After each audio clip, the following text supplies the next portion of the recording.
Our next presentation, I want to make sure we have time for her to give her presentation. I'll let her introduce herself. But she is the Equity and Diversity Inclusion Director for the IRS, the Internal Revenue Service. So please join me in welcoming Cynthia Dunn. Good morning. Thank you. And thank you, Deaf and Government, for the invitation today.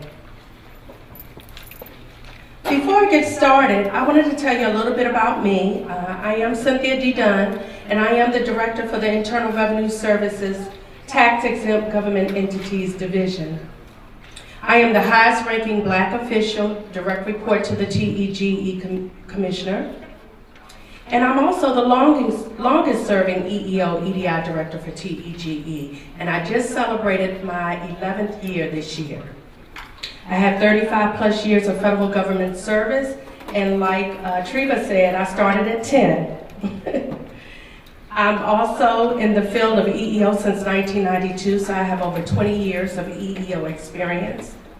And I am a life member of the Blacks in Government, the Federal Asian Pacific American Council, the Federally Employed Women's, the Society for American Indian Government Employees, and also a member of most IRS internal employee organizations.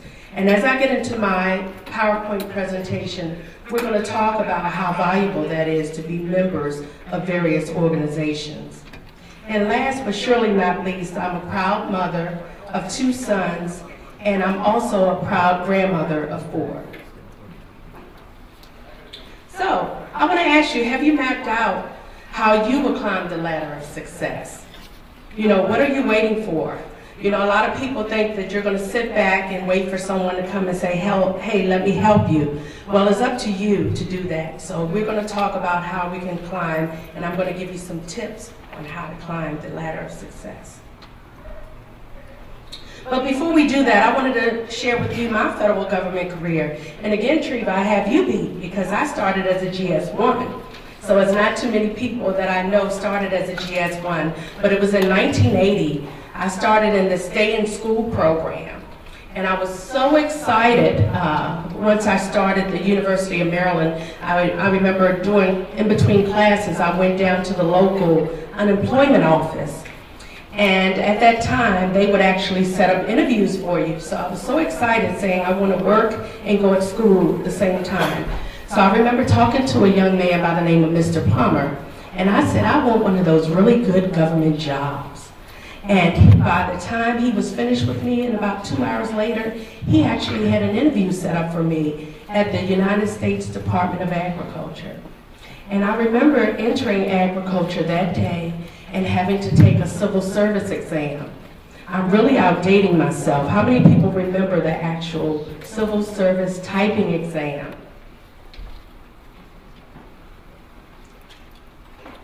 Yeah, okay, it's a lot of us. And I remember being so nervous having to use an automatic typewriter, and they were actually timing my keystrokes to see what will I rank as in the federal government. And I remember a woman pacing back and forth while I was typing, "Now is the time for all good men." We all remember that, but we had to type.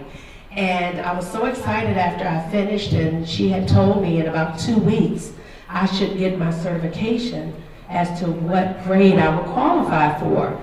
So I was so excited waiting for my certificate to come in the mail, and it came about a week later, and it had ranked me as a GS3. And I just thought that was so great. I remember being a GS3, and I took it to the United States Department of Agriculture. And because I was under the age of 18, I was only 17 years old at the time, they told me I had to start as a GS1. And I remember starting as a GS1 making $2.70 an hour. In 6 months, I got my 2, and then 6 months later, I was able to get my GS3 that I ranked as. So from 1980 to 1983, I worked at the Department of Agriculture. And as you can see, the only break in my federal service was for a year, from 1983 to 84. And I like to tell you this story. In 1983, I fell in love. I fell in love with a U.S. soldier, And he told me, marry me, have my children, you don't never have to work another day in your life. And I just thought that was fantastic. That, hey, I don't have to work and someone's going to take care of me. Fantastic. So I did marry the U.S. soldier, 1983, and in 1984 I had my first child. And I remember coming to my husband in early 1984 saying, can I have a couple dollars? I need to go to the store and get me a few things. And I hesitated. And I said, Cindy, this is not you. You know, you're used to being independent and doing on your own. So I made the decision to go back to work. I went to the local HR department at the Department of Defense because we were stationed at the time at Fort Campbell, Kentucky. And that's when I started pursuing my career again. And I like telling this story because I'm so glad I made the decision to go back to work, because I said, even though that soldier is long gone, my career is still here. So I like to always tell that story. I'm so glad I started again. So in 1984 to 1991, I worked for the Department of Defense, Department of the Army, and I went from a GS-3 to a GS-5. In 1991, when I divorced, I came back into the area that I was familiar with, which is Maryland, where my family is. And the first thing I thought about is, I want to go back to where I started, the United States Department of Agriculture. And I remember every day, because I was on an extended leave without pay. And if anybody knows anything about the military, they give you a certain period of time before you lose your status. So I know I had to get back in the government quick. And I was going up to USDA every day in my suit and my high heel shoes with resume in hand. At that time, I think it was SF 182 or 171. And I made a point to go to the HR department and to talk to people saying, I need a job. And I never forget, about my second or third day, it was a young woman passing me by, and she stopped me. And she said, ma'am, I noticed you've been very persistent, and you've been up here every day. You dress nice, and I see you're really adamant about getting a job. She said, I have a vacancy in my office. You know, would you want to join me? I said, absolutely. So we sat down and we talked. And she said, I want to offer you a GS-5 secretary. And I said, I'll take it. And I was so tickled to be able to get back in the office, but because of my persistence, coming up to USDA every day, you know, trying to find a job, I was able to get hired. So I worked from USDA from 1991 to 98. I went from a GS-5 to a GS-12. And I know we talk about stepping outside the box, and I was a GS-7 for quite some time, and I was very comfortable in the position that I was in, because at that time, I was living in Maryland. My office was in Maryland, and it was only about 10 or 15 minutes away. I used to go during my lunch break and check on my children at school. I was able to do all that because I was so close. But I remember, I want to start planning my career, and I need to develop in my career. And I remember one of my mentors telling me, in order for you to develop, Cindy, you're going to have to leave Maryland. And I was like, no, but no, this is so comfortable for me, it's so close. And she said, in order for you to get the grade and to move up, you're going to have to go downtown. What you do is go downtown, get the grade that you're comfortable in, and then bring it back to Maryland. But you're not going to get it here. And that's when I started going out and looking for jobs in the DC area. And that's when I applied for a GS-7, 9, 11 in an EEO office. Had no prior EEO experience, but I knew it was something that I wanted to do. And I went on the internet and I researched, and I found all about the Code of Federal Regulations 1614. And by the time that interview was over, you would have thought I was doing that job for a very long time. And I ended up getting promoted to a 12. And then I applied for a 13 at the Export-Import Bank of the United States. That job was the Special Emphasis Program Manager for the entire agency. And in 2000 to present, here I am at the Internal Revenue Service. You may see that I took a lateral transfer from Export-Import Bank, but I remember doing my interview with, at that time, the EEO director. She said, I want to find someone who can take my place when I retire. So I knew that there was possible growth, and that's what ended up happening, and that's where I became a 13, 14, 15 to my senior manager position that I'm in now.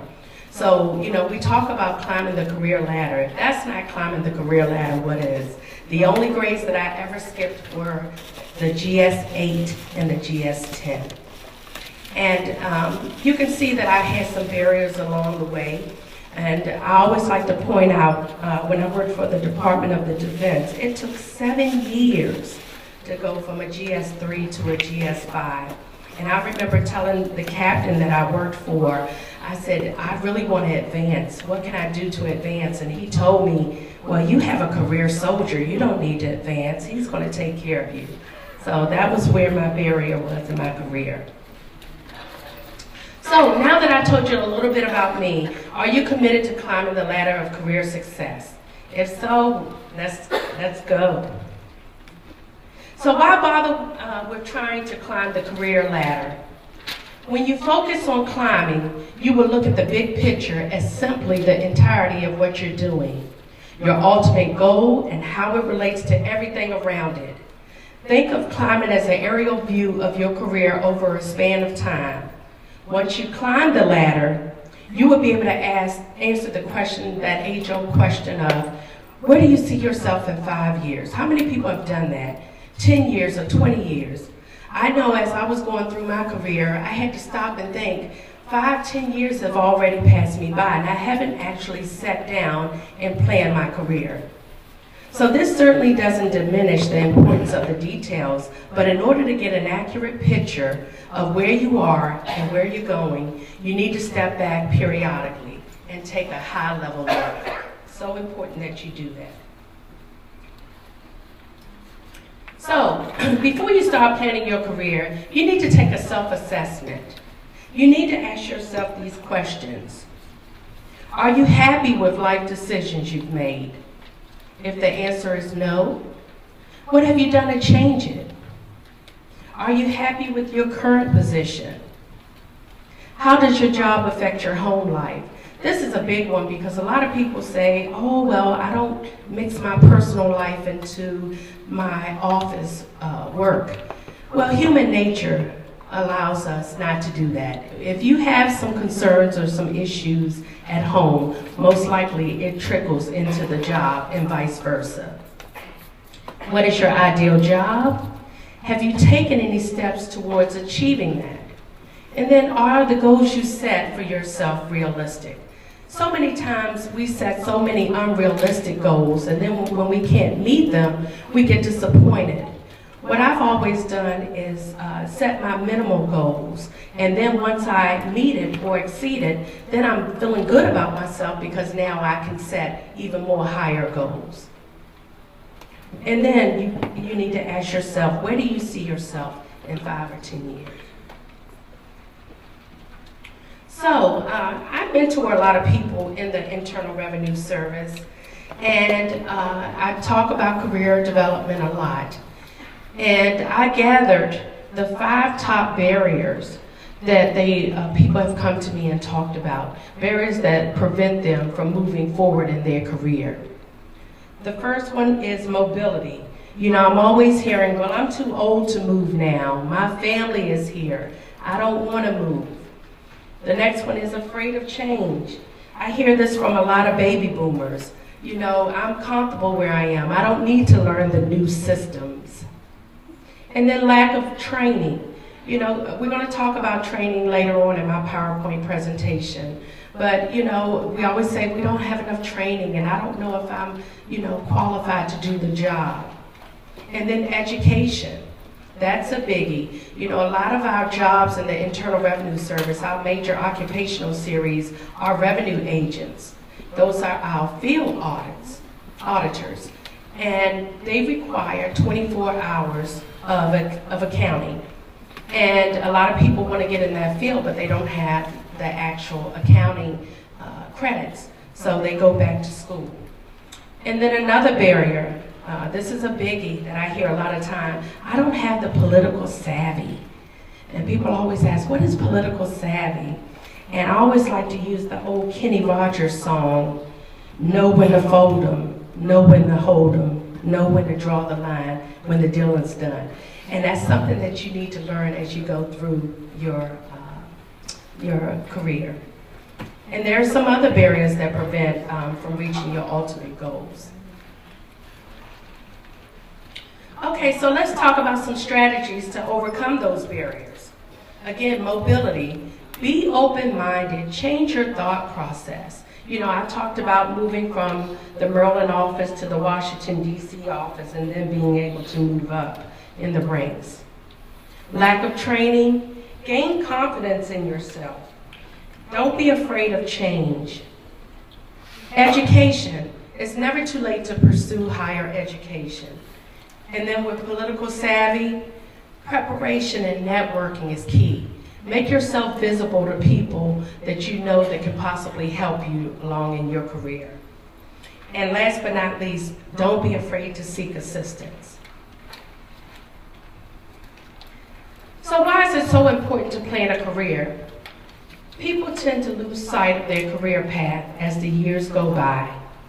Before you know it, you would have worked 20 years in the federal government, and then you look back and say, I wish I would have developed a career plan. It's never too late, and you need to start by listing your aspirations. It is only when a person has a clear thought about their career goals and objectives that they get ultimate satisfaction from their job and therefore progress faster.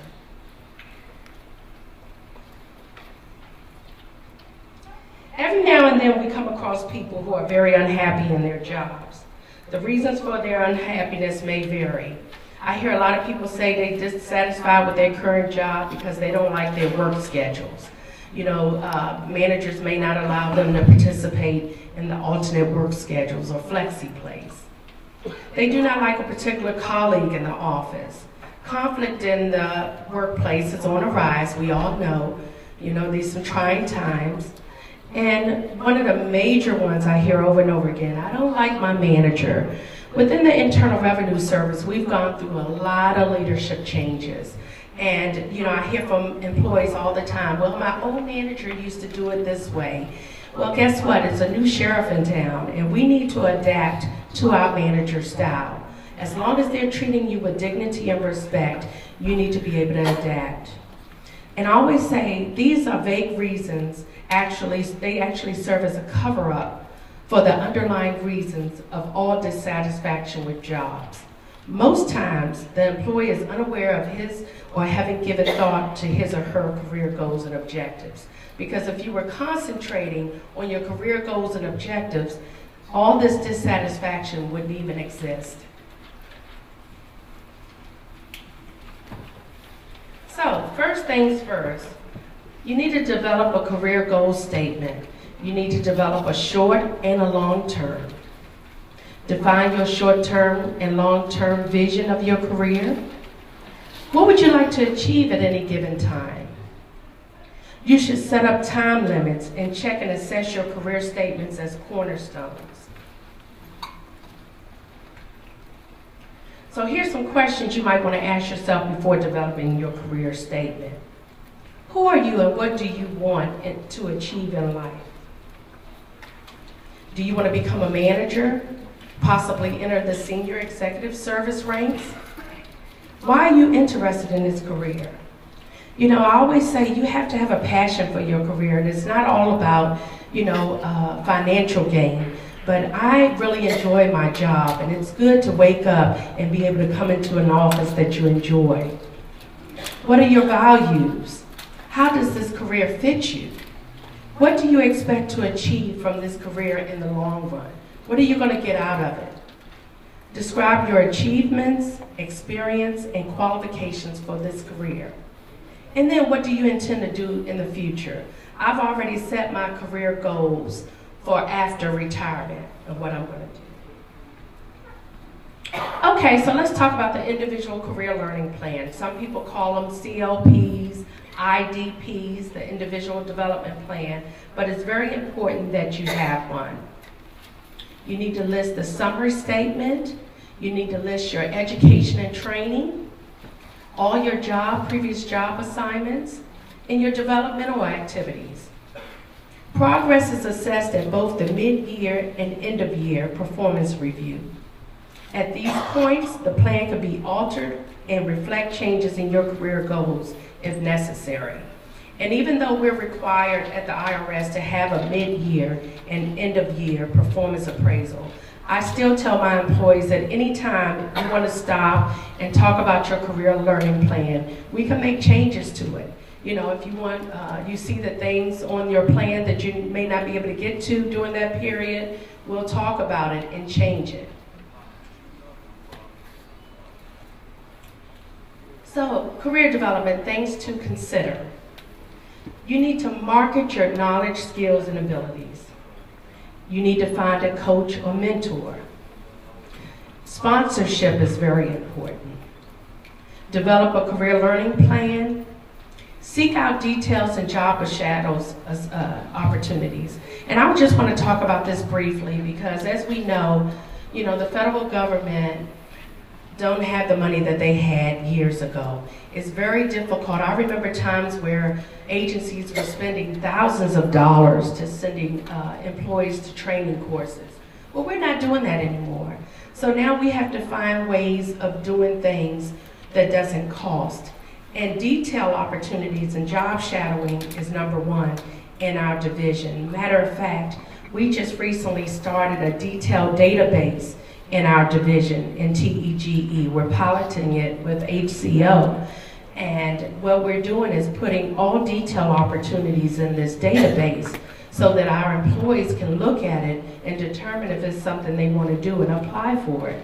It may not be more money, however, that's knowledge and you're learning different opportunities. It could be leadership, positions. So you're still getting that knowledge. And then job shadowing, that's one of my favorites. I've had several people to shadow me. They want to know the life of the EDI director for a day. And we work it out with their managers and, they shadow me for a day. Actually, I feel honored when people ask me that. What do you do? This is something that I may want to do. And then join internal, external employee organizations. I talked about that in the opening. It's so important that you join these organizations like Deaf in Government, where you receive information on a periodic basis of what's going on and any job opportunities. And then don't be afraid to ask. So many people feel if they ask questions, it seems as though they don't know anything, but that's being inquisitive and that's getting to know more. I'm always asking questions.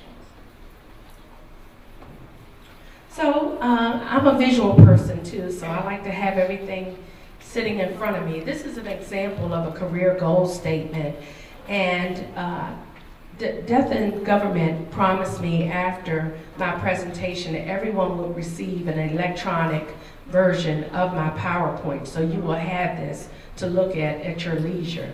But this is an example of a career goal statement of one of my mentors. We sat down and my mentee, and we developed their career goal statement. And they're an IT specialist. And they mapped out their 5-year career goal statement. They list their accomplishments, their means, and then during this 5-year, what they're going to do to aim towards that career goal statement. And then, of course, after 5 years. So in the handouts that you'll receive, you're going to have a blank career goal statement. And I'd like to ask you to sit down and draft up your career goal statement. I wanted to also share with you some job categories. I attended the IRS's Senior Manager Leadership Training, and it was a very intense 2-week course in Denver, Colorado. And one of the things that they taught us are these job categories. And it took a while for me to resonate exactly what they were talking about. But it was great workers work, great managers manage, great leaders lead. And I had to think about it for a minute, and then what came to mind are my two sons. I have a son that's 31 years old and 28 years old, and they watched me grow in my career. And when I was a secretary and when I was in administrative positions, they remember me being in the trenches, rolling up my sleeves and, you know, hands-on type things, and they knew their mother worked. Well, now when they look at me working, they see me on conference calls and making decisions, and they say to me, "Mom, you don't work as hard as you used to work." And, you know, they remember me out in the trenches, but now they're seeing me on the telephone, and I had to explain to them, you know, they're no longer paying me for what I do with my hands, but they're paying me for my mind. I'm making major decisions that can cost our division hundreds and thousands of dollars. And I said, that's a powerful thing. When you get to a point where you're sitting back and you're leading an organization, you know that you've reached the ultimate level for me is being a leader, where I can lead an organization. I've been a worker, I've been a manager, and now I'm leading an organization. And I'm thinking that's where the category everyone should desire to be a leader.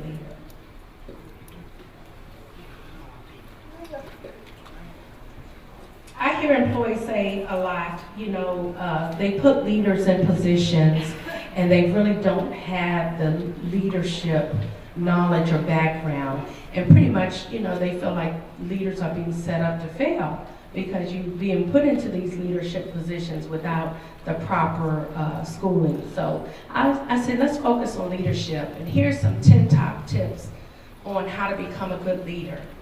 And for me, number one is keep your word. Don't make promises you can't keep, because then people aren't going to believe in you anymore. Be fair and respectable to all. You'll hear me say that throughout my presentation. Be flexible. Be a good communicator. You know, a good leader communicates with their staff. You don't sit behind a closed door all day long. Periodically, I know I get tied up in my office, and if I'm working on something really important, I may have my door closed, but I make a point every day to open my door, to walk out and talk to my employees, just to ask, is everything okay? How things are going? Do we need to talk about anything? And again, be flexible, be organized, and if you were to look in my office, you probably think, Cynthia is not organized at all, because I have stacks and stacks of papers everywhere. But I can call any one of my staff members and say, go to the third stack on the right-hand side of my desk and pull that blue folder. So I'm very organized. I know where everything is in my office. And then don't be afraid to delegate. That was a hard decision for me to do too, becoming a leader, because I was used to being in the trenches and working alongside of employees. But don't be afraid to give that work out and delegate to others. And then set an example. I always say I like to leave a legacy before I retire on the things that I've done well. Be consistent. I've always given praise to my employees. Again, we don't have the money to give cash awards, time off awards. So what we have in TEGE, we started the Wall of Thanks. And what it is that employees or managers can put little emails on this Wall of Thanks, thanking employees for certain things that they've done. I use it all the time. If someone done something really extraordinary for my staff, we'll put it on a Wall of Thanks. And all of our employees are able to read and see that. And don't be afraid to ask for help. So how can you acquire leadership skills? Important, enroll in your agency's leadership courses. You know, all agencies have various leadership courses. We have in the IRS the ELMS, which is the Electronic Learning Management System. We have FLIRP. We are all familiar with all these acronyms, right? The Frontline Leadership Readiness Program, the Senior Leadership Readiness Program, the Executive Readiness, and then the Executive Development. Include leadership activities in your CDP. It's so important that you ask for developmental opportunities, details, shadowing assignments. Identify leadership courses that you're willing to take. And then another thing that people don't know a lot about is Books 24/7. A lot of federal agencies have a contract with Books 24/7. Within the Internal Revenue Service, we can access books 24 hours a day, 7 days a week, and it's free for us. We can download those books and read it at our leisure, you know, and they have a lot of good leadership books. And people think you have to take formal training to acquire skills. You don't. You can read a leadership book and use those skills. And then seek mentoring programs. One of the things that the IRS had was the tuition assistance program, which we call the TAP. And that was one of our recruit mechanisms we used to use a lot, telling people we will pay for you to go back to school. However, that program has been suspended for a while. Again, you know, we just don't have the budget like we used to, so we need to come up with other ways of personally advancing in our careers. So, in closing, I want to share with you my top 6 lessons learned during my career.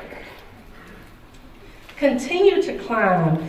And I like to put this picture here because I don't know how many people went to Hawaii, but I was at the island of Honolulu, Oahu, and they have a huge mountain called Diamond Head. And I said, I'm going to tackle Diamond Head.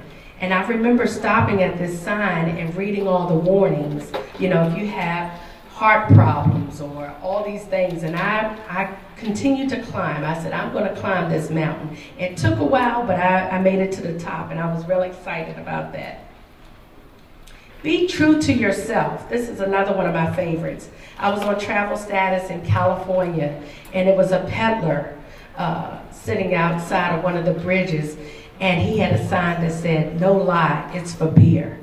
So many times we find peddlers saying, I'm hungry, I haven't eaten, I don't know how long, and come up with all these excuses. He was true to himself. He said, I want a beer. So guess what? I gave him a couple dollars for a beer. Live your life to the fullest. I said it's so important. You heard me say about enjoying your job. It is so important that you take time out to not only enjoy your job, but enjoy your personal life as well, because that will trickle into your job. When you come across a barrier, just remember it's only an excuse. Barriers are made to be broken. And then help others to climb with you. You know, when you get to that point where you've made it, go back and reach for someone behind and help them to climb along with you. I get a really good satisfaction of people coming back to me over the years and saying, you know, Cindy, you have really helped me in my career, and without you, I would not have made it this far. And then continue to dream. Dreams do come true, and that's actually a picture of my door sign outside my office. So now, will you now join others in climbing the ladder of career success? Climbing the ladder, the sky's the limit, so continue to climb. Are there any questions?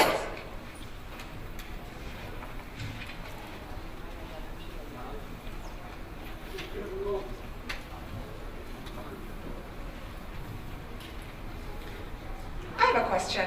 What was your highest level of education that you mentioned in 1984 when you got that job? At what point, what education level were you at? Great question. I was actually a first-year intern at the University of Maryland. I left University of Maryland because I got married, and when we were stationed in Germany, I went back to school, and my job paid for my schooling, and I received my bachelor's in computer science. So it took a little while, but I did go back. Thank you. Yes. Another question?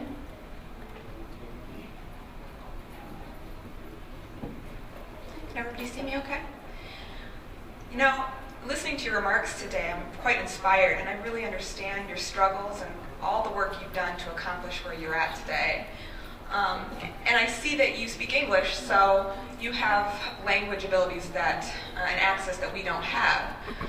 Us as deaf and hard of hearing people, we have a communication barrier for us to break through, a language barrier. So what would you say to that type of challenge? How would you address a language barrier? I would say to address a language barrier, you know, you're still communicating. And I make a point to communicate with our deaf employees there. We have all different type of equipment. The IRS has done very well when it comes to adaptive equipment. We use the Ubi Duo. I'm not sure if you're familiar with that, but that's a communication device for the deaf. I introduced that to the Internal Revenue Service, and now several divisions are using that device. We also use what we call the video relay service. So many times, you know, we've been able to communicate. I have a deaf employee within my office, and I make a point for her to have the Ubi Duo sitting out on her desk every morning so people could come by and we could communicate with her. And I encourage my senior staff members as well as employees, stop by and say hello to the staff member. So quite often we go by and it's like having a communication, face-to-face communication with our employees. So we make sure that we have that type of equipment available for our employees that are deaf. We actually have an employee organization within the Internal Revenue Service called IRS Deaf. It's the Deaf Empowerment Advocacy Forum. And they're a very active group within the Internal Revenue Service. And they too also have various conferences and workshops and things for our employees. Thank you. Over here. Someone else here? Hi there. My name is Paul. Nice to see you today. I have 3 young children, and I just started my job in the federal government 2 years ago. So I have a question for you. You said you had mentioned you started in 1984 in your career and you had children at that point. How did you balance your work life and your home life with your family? How do you manage that balance? I personally don't get a lot of sleep, so how do you balance your work life with having children? I understand exactly what you're talking about, Paul. But, you know, I had a barrier back in 1984. There was no such thing as alternate work schedules and flexi place. And I remember, you know, I worked from 9 to 5. And if I wanted to come in the office at 9:30 because I had to take one of my children to the doctor's appointment, I had to take leave. So I think it's a little bit better now that agencies are offering flexible work schedules so you can work around, you know, raising children. But it was quite hard. I'm not going to sit up here and say it wasn't, because I was raising 2 men. And I had to make a point to still move on with my career and be able to take care of my home as well. So the payoff is good. So just hang in there, but I know what you mean by having to raise children and working too. But utilize, if your agency had those flexible work schedules and alternate work days off, utilize those. I remember going to my son's school. I used to have the alternate work schedule. We adapted it later in life, and I remember having every other Friday off. Well, I had a running appointment at my son's school every other Friday. The teachers actually had desks set up for me, and that's where I spent my off day. I was in school with my sons. Thank you. You're welcome. Yes. Good morning. I just want to know what training could we take, what types of coursework could we take to get these types of promotions? What kind of training would you recommend? Okay, depending on what type of training you're looking for. If you're talking about leadership training, again, I said if you have access to books 24/7, it's a private company that contracts to the federal government where you can go online 24 hours a day, 7 days a week and pull books. They have some really good communication books. They have leadership training books. a lot. I would highly suggest that you go online and look at those books and read and get training that way. Again, I don't know about your organization or agency, but we don't have the money to send anybody on training. We've already said we're not sending anyone on training, so now it's going to be up to you for your personal development to go out there and find things. And there's a lot of information out there. Go on the internet. A lot of times I'm researching for certain topics of discussion, and I find a lot of good information on the internet, free information. There's somebody in the back there. How many deaf employees do you have in your organization in terms of like management positions? How many deaf people, deaf managers specifically, are in your organization? Unfortunately, I don't have the statistics with me, but I can say Treasury about 3 years ago tasked all their bureaus to hire and raise the number of persons with targeted disabilities, and they put the target at 2%. And I'm glad to say within my division, the tax-exempt government entities division, we have always met or exceeded that number. Right now we're at 2.72% of our employees with targeted disabilities. Thank you.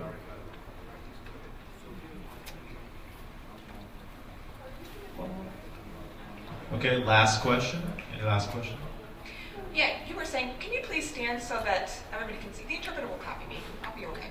Okay, so you were saying that at the beginning of your career, as you were climbing, you were looking for jobs that could get you a step in the door at the government. And that's not necessarily the case today. You have to go through a much longer system. You have to meet certain requirements. Now it's harder to get a foot in the door. Yeah. And I've sent an application to several different places, and then I was told I wasn't referred onward. And I've been really frustrated with that experience. And from what you talked about, what's been your experience with getting your foot in the door? Any tips you have for us or suggestions that would help us get a foot in the door initially? That's a good question, because you're right. Back when I joined the federal service, you know, I was able to go out and promote myself and be seen. But now everyone has to go through USA Jobs.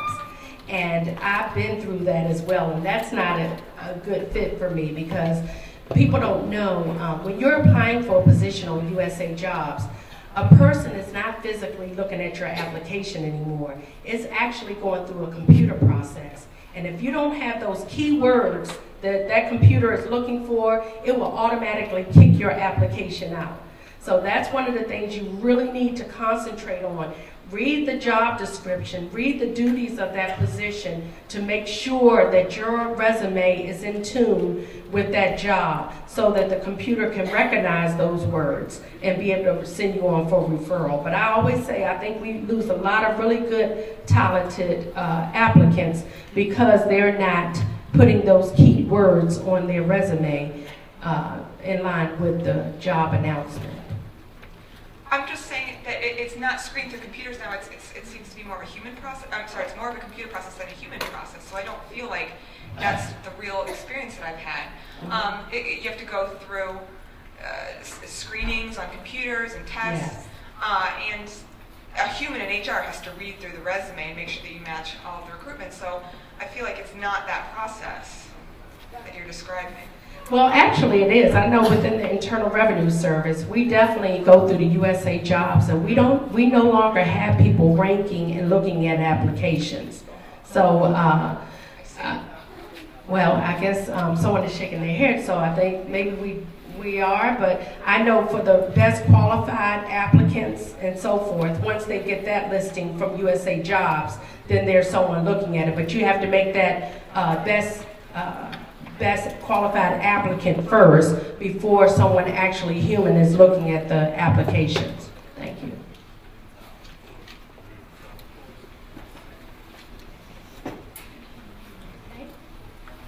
Okay, let's give a round of applause to Cynthia. Thank you. Thank you.